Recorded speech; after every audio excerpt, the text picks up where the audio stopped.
এখন এই কলব মাথায়, এই নিয়ে কত বক্তারা, কত কথা, কত ডাক্তারদের রেফারেন্স, কিন্তু আল্লাহ কোরআনে যেটা স্পষ্ট বলেছে সেটার ব্যাপারে আমরা বুঝি কি না বুঝি সেটার ব্যাপারে মন্তব্য করা কোনো রকম ঠিক হবে না। আর এটা অবশ্যই বাস্তব। কলবে প্রত্যেকটা জিনিস যখনই আমি হাত দিছি, এটা প্রথমে আমার ব্রেইনে যাবে, সেখান থেকে কলবে যাবে, এবার কলব থেকে ভালো মন্দ আমি এটা বুঝতে পারবো। ব্রেইনের ফাংশন আগে, কলবের ফাংশন তারপরে। ব্রেইন ছাড়া কিছু হবে না। ব্রেইন নষ্ট হয়ে গেলে কোনো অনুভূতি আর থাকবে না মানুষের মধ্যে। এখন যে সমস্ত আলেমরা ওয়াজ করে হাসরের ময়দানে সূর্যের তাপে মগজ গলে যাবে, তো মগজ গলে গেলে তো সে মাথা নষ্টই হয়ে গেল। তাহলে যদি মগজই গলে যায় তাহলে মারলে পিটাইলে সে কিছু বুঝবে? তাহলে এই হাদিসটা কীরকম হলো বলেন? আমাদের এই ফেরেশতারা জমিন থেকে যখনই আল্লাহ আরশের সীমানার মধ্যে ঢোকে তখনই 1000 বছর সমান দিনের মধ্যে তার ঢুকে যায়। আর ওই সীমানা পার হইলে আবার আমাকে 24 ঘন্টা দিবরাত্রি। এন্দা রব্বিকে কথাটা তো এই জন্য রবের সীমানায় যখন ফেরেশতারা যায় তখন 1000 বছরের সমান একদিনের সীমানায় ঢোকে। আর ওখান থেকে বেরোলে আমাদের সীমানায় ঢুকলে তখন 24 ঘন্টার দিন। আল্লাহ রসুল সূরা নাম তেলাওয়াত করছেন, করার পরে এই আয়াত শয়তানে পাঠ করছে, তা তো কেউ বোঝে নাই। এখন এইটা সৈন্য সব কাফেররা সেজদায় পড়ে গেছে। মুহাম্মদ সাল্লাল্লাহু আলাইহি ওয়াসাল্লাম কোরআনে এমন কথা আমাদের পাঠ করে শুনল যে আমাদের এই দেবদেবীরা শাফাত করতে পারবে। একেবারে সব সেজদায় পড়ে গেল, সব মুশরিকরা। কিন্তু পরে আল্লাহ তাআলা বাতিল দিলেন যে এই কথাটা মুহাম্মদ সাল্লাল্লাহু আলাইহি ওয়াসাল্লাম বলে নাই, এই কথাটা শয়তান বলেছে। এই কথার এখানে বলছে পাঠের সাথে শয়তান যেটা মিলিয়ে দেয় আল্লাহ তাআলা সেটাকে রহিত করে দিয়ে তার আয়াতকে প্রতিষ্ঠিত রাখেন। এখন চিন্তা করে দেখে যে কোরআনের সাথে যদি এতখানি হয় তাহলে হাদিসের ব্যাপারটা কি? এত কিছুই না। এগুলোর মধ্যে শয়তান যাই সেটাই ঢুকাবে, কে ঠেকায় বলেন? চ্যানেলটি সাবস্ক্রাইব করে আমাদের সঙ্গেই থাকুন। আমরা আজকে সূরা হাজের 39 নম্বর আয়াত থেকে আলোচনা শুরু করতে যাচ্ছি ইনশাআল্লাহ। আউযু বিল্লাহি মিনাশ শাইতানির রাজিম। বিসমিল্লাহির রহমানির রহিম। উযিনা লিল্লাযীনা ইউকাতালুনা বিআন্নাহুম যুলিমু ওয়া আন্নাল্লাহা আলা নাসরিহিম লাকাদির। অনুমতি দেওয়া হলো তাদেরকে, ইউকাতালুনা যাদের বিরুদ্ধে যুদ্ধ করা হয়েছে, নিশ্চয়ই তাদের উপরে জুলুম করা হয়েছে এবং আল্লাহ তাআলা তাদেরকে সাহায্য করার ক্ষমতা রাখেন। এটা হলো জিহাদের প্রথম অনুমতি। হিজরতের 6 মাস পরে এই আয়াত নাজিল হয়। এই আয়াতে জিহাদের অনুমতি দেওয়া হয় কাদেরকে? যাদের বিরুদ্ধে যুদ্ধ করা হয়েছে, মক্কার মোমেন। তো কেন অনুমতি দেওয়া হলো? আল্লাহ কেন দিলেন যে বিআন্নাহুম যুলিমু, নিশ্চয়ই তাদের উপরে জুলুম করা হয়েছে এবং আল্লাহ তাআলা তাদের সাহায্য করার ক্ষমতা রাখেন। তো এই হিজরতের 6 মাস পরে যুদ্ধের অনুমতি, আর 18 মাস পরে বদরের যুদ্ধ, এবং ওই সময় যুদ্ধ ফরজ করা হয়েছে। যুদ্ধের অনুমতি কাদেরকে দেওয়া হয়েছে দেখেন। আল্লাযীনা উখরিজু মিন দিয়ারিহিম, যাদেরকে বহিষ্কার করা হয়েছে তাদের বাড়িঘর হতে। উখরিজু বের করা হয়েছে, মিন দিয়ারিহিম তাদের বাড়িঘর হতে, বেগাইরে হক অন্যায়ভাবে, বরং ইল্লা আইয়াকুলু রাব্বুনাল্লাহ তাদের অপরাধ ছিল কি ব্যতীত যে তারা বলেছিল যে আমাদের রব আল্লাহ। এই আমাদের রব আল্লাহ এই কথা বলার কারণে তাদেরকে তাদের বাড়িঘর থেকে বের করা হয়েছিল। এজন্য আল্লাহ বলেন ওয়ালাউলা দাফুল্লাহ নাসা বাযুম বিবাজ, যদি না হতো দমন করা আল্লাহর মানুষ দিগকে, মানে আল্লাহ যদি মানুষ দিগকে দমন না করতেন, বাযুম বিবাজেন কতকের সাহায্যে কতককে, কতকের সাহায্যে কতককে আল্লাহ দমন করেন। যদি না করতেন তাহলে কী হতো? লাহুদ্দেমাত সওয়ামেও, অবশ্যই ধ্বংস হয়ে যেত গির্জাগুলি, মানে নিঃসঙ্গ নিবাস। এই সমা হলো খ্রিস্টানদের একদল যারা বাড়িঘর, স্ত্রী, পুত্র, পরিজন সব ত্যাগ করে এই গির্জার মধ্যে তারা জীবন কাটাতো। এদের এই গির্জাটার নাম হলো সৌমা। এই সৌমাগুলি, এই স্পেশাল গির্জাগুলি, নিঃসঙ্গ নিবাসগুলি ধ্বংস হয়ে যেত। এরপরে সৌমার পরে কি বিয়া। বিয়া হলো তাদের সাধারণ গির্জা, যেখানে আমলোক নামাজ পড়ে এবং চলে যায়, মসজিদে তারা থাকে না। তো খ্রিস্টানদের দুই দল, এক দলের জন্য সৌমা যারা গৃহত্যাগী, আর অন্য দল যারা ওখানে তাদের প্রার্থনা করে বিদায় হয়ে যায়, সেই ঘরগুলি হচ্ছে বিয়া। আল্লাহ বলেন কতক মানুষ দ্বারা যদি কতককে আল্লাহ তাআলা প্রতিহত না করতেন, তাহলে এই নিঃসঙ্গ খ্রিস্টানদের নিঃসঙ্গ নিবাস এবং তাদের ইবাদতখানা সালাওয়াতুন এবং খ্রিস্টানদের এটা এহুদিদের এহুদিখানা, সালুতের বহু বচন সালাওয়াত, সালুত, এহুদিদের ইবাদতখানাকে সালুত বলা হয়, এর বহু বচন সালাওয়াত। তাহলে নষ্ট হয়ে যেত, ধ্বংস হয়ে যেত ইহুদিদের ধর্মশালাগুলি ও মাসাজিদ এবং মসজিদগুলি। তাহলে এক দল দ্বারা অন্য দলকে প্রতিহত না করলে সৌমা, বিয়া, সালুত, সালাওয়াত এগুলি সব ধ্বংস হয়ে যেত। এই জন্য আল্লাহ তাআলা এক দল দ্বারা অন্য দলকে প্রতিহত করেন। মাসাজিদ এবং মসজিদগুলি ইউজকারু ফি হাসমুল্লাহে, স্মরণ করা হয় ওই ঘরগুলির মধ্যে আল্লাহর নাম বহু পরিমাণে, কাসিরা অনেক পরিমাণ, ওই ঘরগুলিতে বহু পরিমাণ আল্লাহর নাম স্মরণ করা হয়।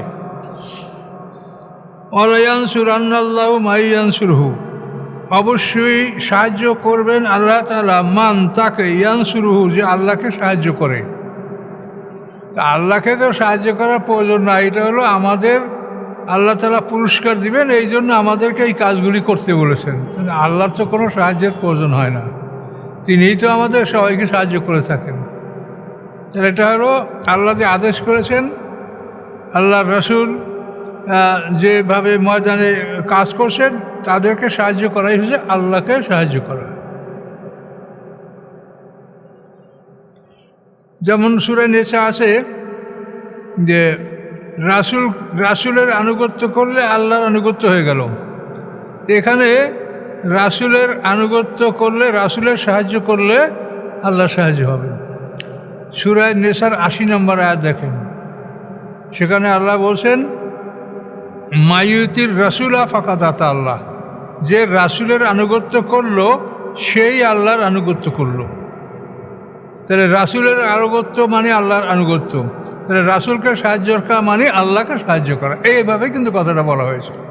ওয়ালা ইয়ানসুরান্নাল্লাহু মাইয়ানসুরহু, অবশ্যই সাহায্য করবেন আল্লাহ তাআলা মান তাকে, ইয়ানসুরহু যে আল্লাহকে সাহায্য করে।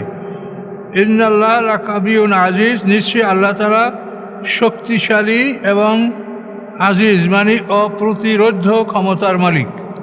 আল্লাযীনা, মুমিনদের বৈশিষ্ট্য আল্লাহ বলছেন, আল্লাযীনা তারা এমন লোক, ইন মাক্কান্নাহুম, আল্লাহ বলেন যদি আমি তাদেরকে প্রতিষ্ঠা করি পৃথিবীর মধ্যে যদি তাদেরকে আমি প্রতিষ্ঠা করি ধন সম্পদ শক্তি দিয়া, আকামুস সালাতা, তাহলে তারা সালাত প্রতিষ্ঠা করবে, আতাউজ যাকাতা, এবং তারা জাকাত আদায় করবে, আমারু বিল মারুফে, এবং তারা ভালো কাজে আদেশ করবে, ও নাহওয়ানিল মুনকারে, এবং খারাপ কাজ থেকে তারা নিষেধ করবে। ওয়ালিল্লাহি আকিবাতুল উমুর, সমস্ত কাজের পরিণাম আল্লাহর কাছে, সমস্ত কাজের পরিণাম আল্লাহর কাছে জমা হবে, এবং সেখান থেকে আমরা এর বিচার পাবো, প্রতিদান পাবো, পুরস্কার পাবো, আবার অন্যায় করলে শাস্তি পাবো। দেখেন আল্লাযীনা, আল্লাহ বলেন এই মুমিনদের বৈশিষ্ট্য তারা, এম মাক্কান্নাহুম যদি আমি তাদেরকে প্রতিষ্ঠা করি ফিল আরদে পৃথিবীতে, আকামুস সালাতা তারা সালাত কায়েম করবে, আতাউজ যাকাতা জাকাত আদায় করবে, আমারু বিল মারুফে এবং তারা ভালো কাজে আদেশ করবে, ও নাহওয়ানিল মুনকারে এবং খারাপ কাজ থেকে তারা বাধা দিবে। ওয়ালিল্লাহি আকিবাতুল উমুর, সমস্ত কাজের পরিণাম আল্লাহর প্রতি, আল্লাহর কাছে যাবে। ওয়াইউ কাযিবুকা, যদি তারা আপনাকে মিথ্যা সাব্যস্ত করে তা আপনি দুঃখ করবেন না। ফাকাত কুযযিবাত ক্বাবলাহুম, অবশ্যই মিথ্যা বলা হয়েছে তাদের পূর্বে। কওম নূহ কাযযাবাত, মিথ্যা বলেছে তাদের পূর্বে নূহ আলাইহিস সালামের সম্প্রদায়, আদ সম্প্রদায়, কওম ইব্রাহিম নিচে ইব্রাহিম আলাইহিস সালাম সম্প্রদায়, কওম লূত লূত সম্প্রদায়। এভাবে সবাই নবীদেরকে মিথ্যা বলেছে, অস্বীকার করেছে। ওয়াইউ কাযযিবুকা, যদি তারা আপনাকে অস্বীকার করে তো অবশ্যই অস্বীকার করা হয়েছে কাবলাহুম, এদের পূর্বে। কাকে? কওম নূহ কাযযাবাত, অস্বীকার করেছিল এদের পূর্বে, মুহাম্মদ সাল্লাল্লাহু আলাইহি ওয়াসাল্লামের পূর্বে। কারা? নূহ সম্প্রদায়, আদ সম্প্রদায়, সামুদ সম্প্রদায়। কাযযাবাত এটা ইশিগা মানে মারুফ, অর্থাৎ এরকম যে তারা মিথ্যা সাব্যস্ত করছে তাদের পূর্বে। এই যে মক্কাবাসী, এদের পূর্বে কওম নূহ আলাইহিস সালামের সম্প্রদায়, আদ সম্প্রদায়, সামুদ সম্প্রদায়, ইব্রাহিম আলাইহিস সালামের সম্প্রদায়, লূত সম্প্রদায়, এরা নবীদেরকে মিথ্যা বলেছে, মিথ্যা সাব্যস্ত করেছে, নবীকে স্বীকৃতি দেয়নি। আরও দেখেন সামনে, আসব মাদিয়ানবাসীরা, অর্থাৎ শোয়েব আলাইহিস সালামের উম্মতরা, আসহাবে মাদিয়ান। ওয়াকুযযিবা মূসা, এবং মিথ্যা বলা হয়েছে মূসা আলাইহিস সালামকে। আমলাইতুল কাফিরিন, আল্লাহ বলেন আমি ঢিল দিয়েছি কাফিরদেরকে। সুম্মা আখাসতুম, তারপর আমি তাদেরকে পাকড়াও করেছি। ফাকাইফা কানা নাকির, কিরূপ ছিল আমাকে অস্বীকার করার শাস্তি। নাকির মানে এঙ্কার, অস্বীকার করা। কিরূপ ছিল আমাকে অস্বীকার করার শাস্তি। আল্লাহ এটা বলছে যে এই জাতিগুলি, প্রত্যেকটা জাতিকে আল্লাহ তাআলা ধ্বংস করেছে। নূহ আলাইহিস সালামের জাতিকে বন্যাদি ধ্বংস করছে, তারপরে আদ জাতিকে প্রচণ্ড ঝোড়ো হাওয়া, 7 রাত 8 দিন তাদের উপরে ঝোড়ো হয়, আদ জাতি ধ্বংস হয়েছে। সামুদ জাতি বিকট শব্দে ধ্বংস হয়েছে। ইব্রাহিম আলাইহিস সালামের জাতি, তাদেরকে মশার কামড়ে আল্লাহ ধ্বংস করেছে। লূত সম্প্রদায়কে উল্টিয়ে ফেলেছে, পাথরের বৃষ্টি হয়েছে। এভাবে মাদিয়ানবাসীদেরকে মেঘের আড়ালে অগ্নিবৃষ্টি হয়েছিল। জঙ্গলে এক কাছে মেঘ আসছিল, তারা মনে করছে প্রচুর বৃষ্টি পাবে, ওই মেঘের মধ্যে ছিল আগুন। সেই আগুন অগ্নিবৃষ্টিতে মাদিয়ানবাসী পুরে সরকার হয়ে গেছিল, মাদিয়ানবাসী। এবং মূসা আলাইহিস সালামকে মিথ্যা বলা হয়েছে, ফিরআউন সম্প্রদায় লোহিত সাগরে ডুবে মারা গেছে। তা আল্লাহ বলেন আমি সকল কাফেরদেরকে ঢিল দিয়েছি, পরে আমি তাদেরকে পাকড়াও করেছি। কাজে আমাকে অস্বীকার করার পরিণামটা কি হয়েছিল দেখো। বা কাইজেমেন কারিয়াতেন আহলাকনাহা, কত জনপদ, কাইজেন কত মেন কারিয়াতেন জনপদ, আহলাকনাহা আমি উহা ধ্বংস করেছি। ওহিয়া জলেমাতুন, তারা ছিল অত্যাচারী। ফাহিয়া খাবিয়াতুন আলা উরুশিহা, এবং সেগুলি বিধ্বস্ত হয়েছে ছাদসহ, মাসানসহ, ছাদসহ।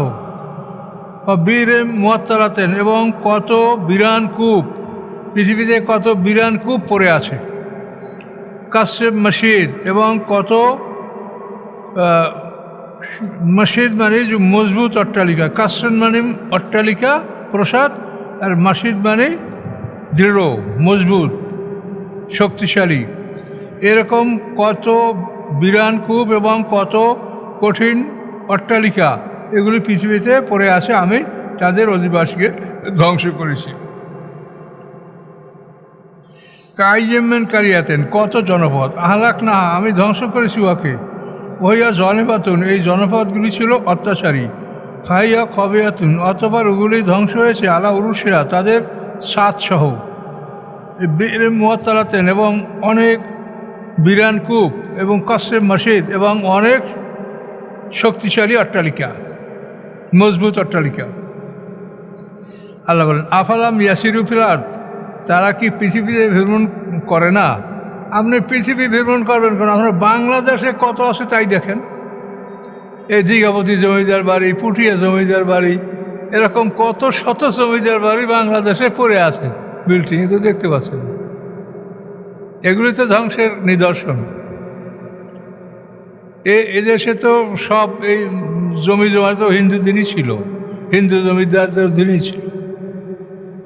এগুলি আল্লাহ কীভাবে তাদেরকে নিপাত করেছে, এখন সব মুসলমানদের দখলে চলে আসছে জমি জমা। এবং এগুলো তো বর্তমানে যারা পৃথিবীতে আছে, কেউ ন্যায়ভাবে কেউ অন্যায়ভাবে এগুলো ভোগ দখল করছে। আল্লাহ বলেন, আফালাম ইয়াসিরু ফিল আরদি, তারা কি পৃথিবী ভ্রমণ করে না?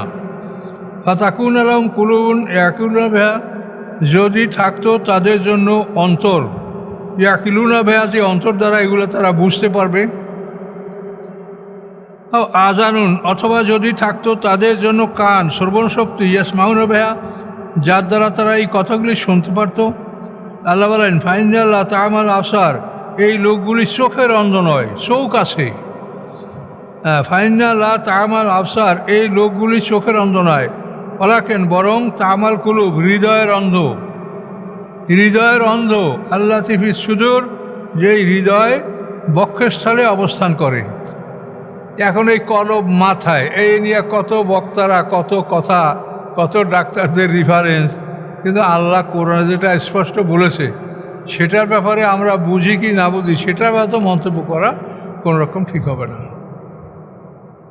আর এটা অবশ্যই বাস্তব। কলবে প্রত্যেকটা জিনিস যখনই আমি হাত দিছি, এটা প্রথমে আমার ব্রেইনে যাবে, সেখান থেকে কলবে যাবে, এবার কলব থেকে ভালো মন্দ আমি এটা বুঝতে পারবো। ব্রেইনের ফাংশন আগে, কলবের ফাংশন তারপরে। ব্রেইন ছাড়া কিছু হবে না। ব্রেইন নষ্ট হয়ে গেলে কোনো অনুভূতি আর থাকবে না মানুষের মধ্যে। এখন যে সমস্ত আলেমরা ওয়াজ করে হাসরের ময়দানে সূর্যের তাপে মগজ গলিয়ে যাবে, তো মগজ গলিয়ে গেলে তো সে মাথা নষ্টই হয়ে গেল। তাহলে যদি মগজই গলিয়ে যায়, তাহলে মারলে পিটাইলে সে কিছু বুঝবে? তাহলে এই হাদিসটা কীরকম হলো বলেন? এই তো হাদিস নিয়েই খালি আপনারা আমাদের সাথে তর্ক। এটা আমরা কি করব বলো? এটা সত্য জিনিস। একটা মানুষ যদি ব্রেনটা নষ্ট হয়ে যায়, তাহলে আপনি তারপর পিটান, কাটেন, ভাগ করেন, কিছু বুঝবে? তাহলে মাথা মগজ গলিয়ে যাবে, এটা তো কোরআনে তো নাই, তো হাদিস, কিন্তু এটা তো মিলছে না। তো এই জন্য কোরআনের সাথে মিলিয়ে আপনি গবেষণা করলে তখন দেখবেন ম্যাক্সিমাম হাদিসই বাদ যাবে।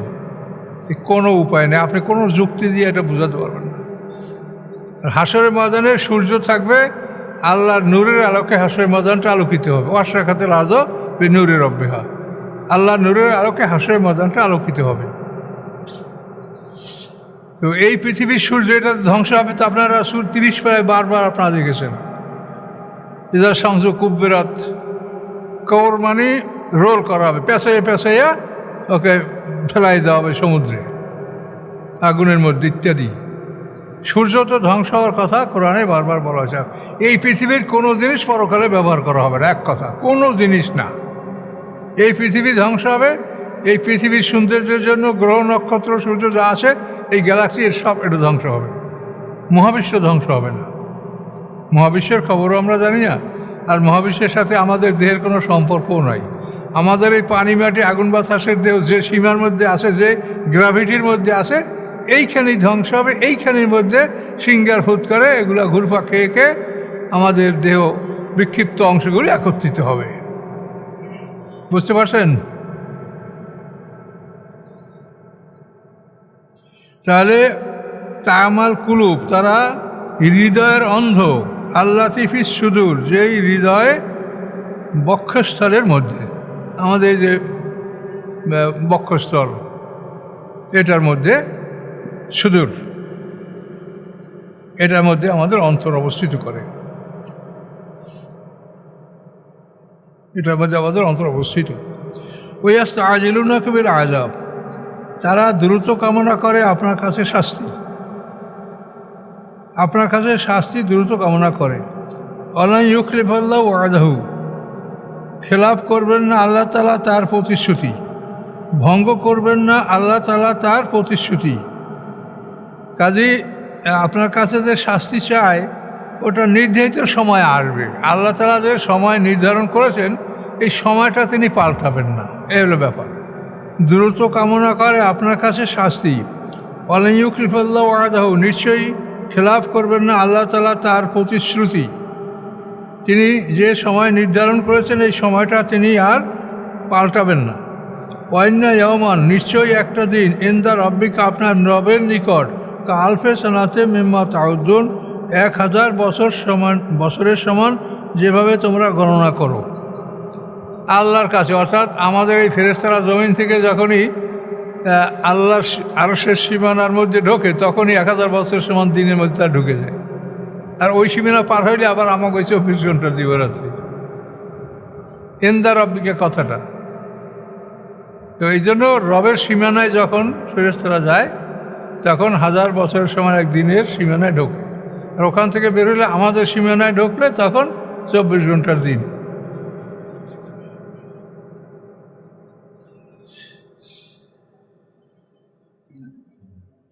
ওয়া কাইজিমেন কারিয়াতেন আমলাইতুলাহা, কত জনপদ আমি ঢিল দিয়েছি ওই জনপদকে। ওইয়া জলেমাতুন, এই জনপদগুলি ছিল জালেম, এই জনপদের অধিবাসীরা জালেম ছিল। সুম্মা আকাশ দোয়া, তারপর আমি তাদেরকে পাকড়াও করেছি। ওয়াইলাইয়াল মাসির, আর আমার কাছেই সকলের প্রত্যাবর্তন। বহু জনপদকে আল্লাহ ঢিল দিয়েছেন, সময় দিয়েছেন। কাইজিমেন কারিয়াতেন, বহু জনপদ, আমলাইতুল্লাহ, আমি ঢিল দিয়েছি ওই জনপদের অধিবাসীদেরকে। ওহিয়া জলেমাতুন, তার অধিবাসীরা জালেম ছিল। সুম্মা আকাশ, অতঃপর আমি তাদেরকে পাকড়াও করেছি, আমার নিকটই তাদের প্রত্যাবর্তন। কি দূরে করলো নাকি? ইয়া আইয়ুন্নাস ইন্নামা আনা লাকুম নাযিরুম মুবিন। আল্লাহ রসুল বলছেন, হে মানব সকল, নিশ্চয়ই আমি তোমাদের জন্য স্পষ্ট ভয় প্রদর্শনকারী। তোমাদের সামনে জাহান্নাম আছে, দোজখ আছে, আমি তোমাদের জন্য আমি ভয় প্রদর্শনকারী। বল, আপনি বলুন, হে মানব সকল, নিশ্চয়ই আমি লাকুম তোমাদের জন্য নাজিরুন, ভয় প্রদর্শনকারী, মুবিন, স্পষ্ট ভয় প্রদর্শনকারী। আর বাসিরাও আছে, এখানে হয়তো বাসিরাটা আসে নাই, সুসংবাদদাতা, তিনি সুসংবাদদাতা এবং ভয় প্রদর্শনকারী। ফাল্লাযীনা আমানু ওয়া আমিলুস সালিহাত, অতঃপর যারা ঈমান এনেছে এবং ভালো কাজগুলি করেছে, লাহুম মাগফিরাতুন, তাদের জন্য ক্ষমা, আর রিজকুন কারীম, এবং তাদের জন্য সম্মানিত জীবিকা। তাহলে ঈমান এবং আমলের সালেহ, এইটার বিনিময়ে সম্মানিত জীবিকা মানে জান্নাতের জীবন, জান্নাতের মেহমানদারি, জান্নাতের হসপিটালিটি। তাহলে ঈমান এবং আমলের সালেহ এই দুইটার উপরই জান্নাতের ফয়সালা। কিন্তু আজকে হুজুরের আবিষ্কার করছে দোয়া, এই দোয়া পড়লে জান্নাতের দরজা খুলে যাবে, আর এই দোয়া পড়লে দোজখের দরজা বন্ধ হয়ে যাবে। একজোড়া দোয়া, তো একজোড়া তো লাগবে না, জান্নাত খুললে দোজখ তেমনি বন্ধ থাকবে, আর যদি দোজখ খুলবে তার জন্য জান্নাত বন্ধ থাকবে। কাজেই দোয়া আল্লাহ করতে বলছেন, সে দোয়াগুলা সারা কোরআন শরীফে পয়গম্বরদের সব দোয়া পড়ে আছে। দেখেন তারা কী কী দোয়া করেছে, ওইভাবে দোয়া আপনি করবেন। আপনি দোয়া করিয়ে জান্নাতে যাবেন, তার নেক আমলটা কোন কাজে লাগবে? আমলে সালেহ। আল্লাহ বলছেন আমলে সালেহ এটা তোমাকে জান্নাতে যাওয়ার উপযুক্ত করবে। ওয়াল্লাযীনা সাউ ফি আয়াতিনা মুআজিজিনা, এবং যারা চেষ্টা করে আমার আয়াতগুলিকে ব্যর্থ করতে। আজিজ মানে দুর্বল, আয়াতগুলিকে দুর্বল করতে চায়। ওয়াল্লাযীনা সাউ ফি আয়াতিনা মুআজিজিনা, এবং যারা চেষ্টা করে আমার আয়াতগুলির মধ্যে উহাকে ব্যর্থ করার জন্য। উলাইকা আসহাবুল জাহিম, তারা জাহিমের অধিবাসী। জাহান্নাম, হুতার, রাজা, সাকার, সাইর, জাহিম, হাবিয়া। এই জাহিম হলো 6 নম্বর দোজখ, জাহিমের অধিবাসী। আল্লাহর আয়াতগুলিকে যারা ব্যর্থ করতে চেষ্টা করে, যাতে আয়াতগুলি প্রতিষ্ঠিত না হয়। অমা আরসালনা মিন ক্বাবলিকা মির রাসূলিন, আল্লাহ বলেন পাঠাইনি আমি, অমা আরসালনা আমি পাঠাইনি, মিন ক্বাবলিকা আপনার পূর্বে, মির রাসূলিন কোনো রাসূল, ওয়ালা নবিয়্যিন এবং না কোনো নবী, ইল্লা ব্যতীত, ইজা তামান্না যখন সে পাঠ করেছে। নবীদের উপরে আসমানি কিতাব, এই কিতাব যখন পাঠ করেছে, আলকা শয়তান ফি উমনিয়াতিহি, ঢেলে দিয়েছে শয়তান তার পাঠের মধ্যে। নবীর পাঠের মধ্যে শয়তান তার নিজের কিছু কথা মিশিয়ে দিয়েছে। কত বড় দেখেন সাহস, বা তার কতখানি অবকাশ আল্লাহ দিয়েছে তাকে। হ্যাঁ, আলকা শয়তানফি উমনিয়তি, ঢেলে দিচ্ছে শয়তান তার পাঠের মধ্যে, তার পাঠের মধ্যে কিছু কথা শয়তান মিলিয়ে দিচ্ছে। ফায়ুনসিকুল্লাহ, আল্লাহ রহিত করে দেন, নাসাকা মানে রহিত করা, ফায়ুনসিকুল্লাহ আল্লাহ রহিত করে দেন, মা ইউলকে শয়তান, যা শয়তান ঢেলে দিয়েছে এটা রহিত করে, সুম্মা ইহকুমুল্লাহ আয়াতিহি, অতঃপর আল্লাহ প্রতিষ্ঠিত করেন তার আয়াতগুলি। আল্লাহ আলিমুন হাকিম, আল্লাহ তাআলা মহাজ্ঞানী মহাকুশলী। তাহলে নবীদের তেলাওয়াতের সাথেও শয়তান তার পাঠ মিশিয়ে দেয়। তো এটা আমাদের রাসূলের সাথে একবার হয়েছে। রাসূল সাল্লাল্লাহু আলাইহি ওয়াসাল্লাম এটা মক্কার জীবনে সূরা নাজম পাঠ করেছে, অন্নাজম ইযা হাওয়া মা দাল্লা সাহিবুকুম, এই সূরাটা পাঠ করার পরে যখন সূরাটা শেষ করেছেন, এই শেষ করার সাথে সাথে শয়তান তার একটা ছন্দ, একটা লাইন ওখানে মিলিয়ে দিয়েছে। সেটা হলো তেলকাল গারানেইকাল উলা ওয়াইন্না সাফাতুম লাতুরজা। তেলকাল গারানেইকাল উলা, এই বড় বড় দেবদেবীগুলি, লাতুরজা সাফাতুহুম, এদের সাফাতও আশা করা যেতে পারে। তেলকা গারানেইকাল উলা, গারানেইক মানে বড় বড় দেবদেবী, উলম বড় বড় বড় দেবদেবীরা, ওয়াইন্না সাফাতুম লাতুরজা, নিশ্চয়ই তাদের সাফাত আশা করা যেতে পারে। এইটা আল্লাহ রসুল সূরায় নাম তেলাওয়াত করছেন, করার পরে এই আয়াত শয়তানে পাঠ করছে, তা তো কেউ বোঝে নাই। এখন এইটা শুনিয়ে সব কাফেররা সেজদায় পড়ে গেছে। মুহাম্মদ সাল্লাল্লাহু আলাইহি ওয়াসাল্লাম কোরআনে এমন কথা আমাদের পাঠ করে শুনল যে আমাদের এই দেবদেবীরা সাফাত করতে পারবে। একেবারে সব সেজদায় পড়ে গেল, সব মুশরিকরা। কিন্তু পরে আল্লাহ তাআলা বাতিল দিলেন যে এই কথাটা মুহাম্মদ সাল্লাল্লাহু আলাইহি ওয়াসাল্লাম বলে নাই, এই কথাটা শয়তান বলেছে। এই কথাটা এখানে বলছে, পাঠের সাথে শয়তান যেটা মিলিয়ে দেয়, আল্লাহ তাআলা সেটাকে রহিত করে দিয়ে তার আয়াতকে প্রতিষ্ঠিত রাখেন। এখন চিন্তা করে দেখে যে কোরআনের সাথে যদি এতখানি হয়, তাহলে হাদিসের ব্যাপারটা কি? এত কিছুই না। এগুলোর মধ্যে শয়তান যাই সেটাই ঢুকাবে, কে ঠেকায় বলেন? যে এগুলি তো আমরা সতর্ক হতে পারি না, আর এইগুলি সতর্ক হওয়ার আমাদের বুদ্ধিও কিছু নাই। এই জন্য আমরা ওই একটা বুদ্ধি আবিষ্কার করেছি যে হাদিস যদি কোরআনের সাথে মিলে তাহলে বুঝবো যে আল্লাহ রসুল বলেছেন, আর যদি না মিলে তো আমরা মনে করবো যে আল্লাহ রসুল এটা বলেননি। যেহেতু কোরআনের সূরা হাক্কার মধ্যে আল্লাহ কি বলেছেন, যে মুহাম্মদ সাল্লাল্লাহু আলাইহি ওয়াসাল্লাম কোনো কথা বানাইয়া বললে আমি তার ডান হাত ধরে আমি তার হৃৎপিণ্ডের রগগুলি কেটে দিতাম, তোমরা কেউ তাকে রক্ষা করতে পারতে না। তা ডাইন হাত ধরা মানে কি? তার শক্তিকে রহিত করে, শক্তি তো ডান হাতে। আল্লাহ তাকাব্বালা আলাইনা বা'দাল আকাবিরা লাখাযনা মিনহু বিল ইয়ামিন সুম্মা লা কাতানা মিনহুল ওয়াতিন ফামা মিনকুম মিন আহাদিন আনহু হাজিজিন, এর কোরআন আয়াত।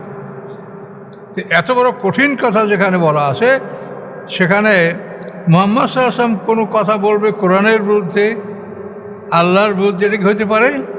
কাজে এই লোকগুলোকে কি বুঝাবেন? এরা ওই আমাকে বলছে উনি তো কোরআনের সাথে যে হাদিসগুলো মিলে সেগুলো মানে, এতে তো কোরআন মানাই হয়। হাদিস মানা হবে যদি আমি জাল হাদিস মানি। তাহলে দেশের বড় বক্তাদের এগুলো বক্তব্য দেখেন, আপনারা ইউটিউবে পাবেন। বুঝতে পারছেন বিষয়টা?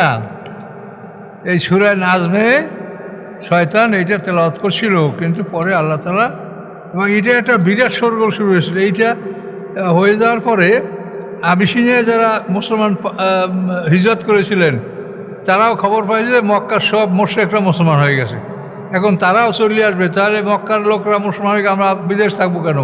কিন্তু পরে শোনা গেছে যে না, এই কথাটা এরকম না, এই বিষয়টা শয়তান এই কথাগুলি যোগ করেছে, যেটা কেউ তখন অনুধাবন করতে পারেনি। লিয়া জালা মায়ুল কি শয়তানু ফিতনাতাল লিল্লাযিনা ফি কুলুবিহিম মারাদুন, যাতে লিয়া জালা, যাতে করা হয়, মায়ুল কি শয়তানু, যা ঢেলে দিয়েছে শয়তান, এটাকে করা হবে কি ফিতনা, একটা পরীক্ষার বস্তু, লিল্লাযিনা তাদের জন্য ফি কুলুবিহিম মারাদুন যাদের অন্তরে ব্যাধি আছে, যাদের অন্তরে ব্যাধি তাদের জন্য এটা একটা পরীক্ষার বস্তু। ওয়াইন্না যালিমিনা লাফি শিকাকিন বাঈদ, নিশ্চয়ই জালেমরা অবশ্যই বিরোধিতায়, বাঈদ সুদূর, সুদূর বিরোধিতায়। কারা? জালেমরা। জালেমরা বিরোধিতাই করতে থাকবে, তারা সত্যকে গ্রহণ করবে না। ওয়ালিয়ালামাল্লাযিনা উতুল ইলমা, এবং যাতে জেনে নিতে পারে তারা, উতুল ইলমা যাদেরকে দেওয়া হয়েছে জ্ঞান। ওই শয়তানের পাঠ হলো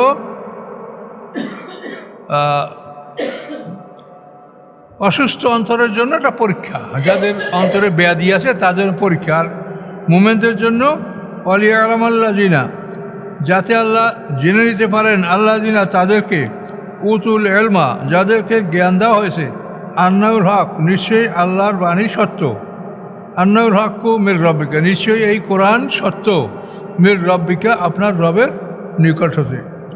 মিরুবি অথবা তারা এই কোরআনের ভিতরে, কোরআনের প্রতি ঈমান আনে। বা তুকবিতা লাহু কুলুবুহুম, এবং বিনয়ী হয় আল্লাহর উদ্দেশ্যে তাদের অন্তরগুলি। তুকবিতা মানে নরম, বিনয়ী হওয়া, রুজু হওয়া, এবং নরম হয় আল্লাহর উদ্দেশ্যে তাদের অন্তরগুলি। ওয়াইন্নাল্লাহ লাহাদিল্লাযিনা আমানু, নিশ্চয়ই আল্লাহ তাআলা পথ প্রদর্শক, হাদে মানে হেদায়েতকারী, আল্লাযিনা আমানু যারা ঈমানদার তাদেরকে আল্লাহ পথ দেখান। কোথায় পথ দেখান? ইলা সিরাতিম মুস্তাকিম, সরল রাস্তার দিকে আল্লাহ তাআলা পথ দেখান। এই সিরাতাল মুস্তাকিম প্রদর্শন করার একমাত্র দায়িত্ব আল্লাহর। ওয়ালাল্লাহ কাসদুস সাবিল, আয়াত কাসদুস সাবিলের সোজা রাস্তা। এই সোজা রাস্তা দেখানোর দায়িত্ব একমাত্র আল্লাহর। এই আল্লাহ ছাড়া কেউ সোজা রাস্তা বাতলাতে পারে না। ওয়ালা ইয়াযালুল্লাযিনা কাফারু ফি মিরইয়াতিন মিনহু হাত্তা তা'তিয়াহুমুস সাআতু বাগতাতান আও ইয়াতুহুম আযাবু ইয়াওমিন আযীম। লা ইয়াযালু মানে সর্বদা, সর্বদা ফি মিরইয়াতিন তারা সন্দেহের মধ্যে থাকবে সর্বদা। কারা? আল্লাযিনা কাফারু, যারা অবিশ্বাস করে, তারা সবসময়ই কোরআনের ব্যাপারে সন্দেহের মধ্যে থাকবে, কোরআনকে তারা বিশ্বাস করবে না। ওয়ালা ইয়াযালু ফি মিরইয়াতিন আল্লাযিনা কাফারু, এভাবে মিলেন, সর্বদা থাকবে তারা সন্দেহের মধ্যে। কারা? আল্লাযিনা কাফারু, যারা কাফের। হাত্তা তা'তিয়াহুম, এই সন্দেহের মধ্যে থাকতে থাকতেই এসে যাবে তাদের উপরে সাআত মানে কিয়ামত, বাগদাতান আচানক, হঠাৎ। আও ইয়াতিয়াহুমুল আযাবু ইয়াওমুন আকিম, অথবা আসবে তাদের প্রতি শাস্তি একটা অশুভ দিনের। আকিম মানে বন্ধা, বন্ধা মানে অশুভ, একটা অশুভ দিনের শাস্তি তাদের উপরে এসে যাবে। এটা যুদ্ধের মাধ্যমে অথবা তাদের মৃত্যুর মাধ্যমে এটা হতে পারে। আর মুলকু ইয়াওমাইযিন লিল্লাহ, সাম্রাজ্য, সার্বভৌমত্ব সেদিন একমাত্র আল্লাহর। বিচারের দিনে একমাত্র সার্বভৌমত্ব আল্লাহর। ইয়াহকুমু বাইনাহুম, তিনি আদেশ জারি করবেন তাদের মাঝে। আল্লাযিনা আমানু, অতঃপর যারা ঈমান এনেছে, ও আমিলুস সালিহাত, এবং ভালো কাজ করেছে, ফি জান্নাতিন নাঈম, তারা নিয়ামতে পরিপূর্ণ জান্নাতের মধ্যে থাকবে। এখন জান্নাতের প্রত্যেকটি ক্ষেত্রেই দেখেন ঈমান এবং আমল চলে। তো এটাকে তো আপনারা কোরআনের বাইরে কোনো দিক নিয়ে যেতে পারেন না। এটা তো দোয়ার দিকে নেওয়া যাবে না, দোয়া ফলে জান্নাত হবে। দোয়া তো আমাদের যেটা অভাব, যেটা সমস্যা, সেটা আল্লাহর কাছে আমরা বলবো। ইউনূস সাহেব মাছের পেটে ভরে দোয়া করছেন। আইয়ুব নবী অসুস্থতা, তার রোগের জন্য আল্লাহর কাছে দোয়া করছেন। মুসা আলাইহিস সালাম বলছেন, রব্বি নিলে মানজাল তাইমিন খাইরিন ফকির, হে আল্লাহ, আমার প্রতি যে আপনি কল্যাণ নাজিল করেছেন, আমি সেই কল্যাণেরই ফকির। তাহলে বলে নাই যে আমার বেহেশত খুলে দেন। দোয়াগুলির উদ্দেশ্য হলো মানুষের উপরে যে কার মানে বালা মুসিবত, এগুলি আল্লাহ কাছে বলা, যাতে আল্লাহ এগুলি দূর করে দেয়। আপনার প্রয়োজন, আপনি আল্লাহর কাছে দোয়া করে যাবেন। কবে তো জান্নাতও তো প্রয়োজন, কিন্তু জান্নাতের জন্য তো কী লাগবে তো বলেই দিয়েছে আল্লাহ, ঈমান এবং আমলে সালেহ লাগবে।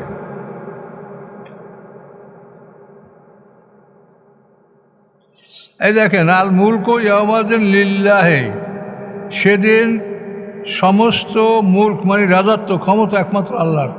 কারণ এই জন্য আপনি যদি মনে করেন যে আপনার পিসাব আপনাকে ভেস্টে নেবে, অমুকে সাফাত করবে, তমুকে সাফাত করবে, এগুলি সব ভ্রান্ত ধারণা। একমাত্র আল্লাহর সমস্ত ক্ষমতা। সাফাত আছে, সেটা আল্লাহ যাকে অনুমতি দেবেন, যার জন্য অনুমতি দেবেন। এর বাইরে ইচ্ছাকৃতভাবে কেউ সাফাত করতে পারবে না। আর পিসাবদের এখন দেখে যে সমাজে যারা আছে, এদের কথাবার্তা শুনলে এরা মুসলমান বললে তো প্রমাণ হয় না। কোরআন সম্পর্কে কি বলেছে এই পীরেরা, দেখেছেন, শুনেছেন? দেখে শুনে দেখেন কি কয়, অত্যন্ত মারাত্মক কথা। আল্লাযীনা কাফারু ওয়া কাযযাবু বিআয়াতিনা ফাউলাইকা লাহুম আযাবুম মুহিন। যারা অবিশ্বাস করে, ও কাযযাবু বিআয়াতিনা, এবং আমার আয়াতগুলিকে মিথ্যা প্রতিপন্ন করে বা আয়াতগুলিকে অস্বীকার করে, ফাউলাইকা লাহুম আযাবুম মুহিন, তাদের জন্য রয়েছে অপমানজনক শাস্তি। তাহলে আল্লাহর আয়াতগুলো অস্বীকার করে, আল্লাহর আয়াতগুলিকে মিথ্যা প্রতিপন্ন করে, তাদের জন্য রয়েছে অপমানজনক শাস্তি। কাজে আমরা আল্লাহর আয়াত যে কতখানি মানি সেটা কোরআন থেকে তুলনা করে দেখবেন যে আমরা আল্লাহর আয়াতের বহু বিধান আমরা মানি না।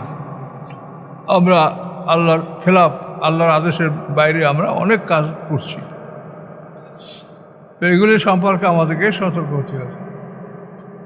যেমন আমাদের সবসময় একটা ভুল হয়, সেটা হলো গীবত, পরনিন্দা, ব্যাকবাইটিং। এইটার অপরাধ কোরআনে কি বলছে? আইহুব্বু আহাদুকুম আইয়াকুলা লাহমা আখিহি মাইতান ফাকারিহতুমুহু। তোমরা তোমার মরা ভাইয়ের গোশত খাওয়া কি পছন্দ করো? আল্লাহ বলেন না, পছন্দ করো না, খারাপ মনে করো। এই মরা ভাইয়ের গোশত যদি খাও অপছন্দ করো, তাহলে তোমরা গীবত করো। গীবত মানে মরা ভাইয়ের গোশত। আর গীবত মানে কি? আপনি চর্চা, একটা মানুষের পিছনে তার সমালোচনা করলেন, এইটাল গীবত। তাকে সামনে বলেন, বুঝিয়ে বলেন, এটা গীবত না। আপনি তার পিছনে চর্চা করলে এটার নাম গীবত। তা আমরা তো কথাবার্তা বলা শুরু করলে মুহূর্তের মধ্যে আমাদের কথাটা গীবতের মধ্যে শয়তানে লাইনটা দিয়ে দেয়।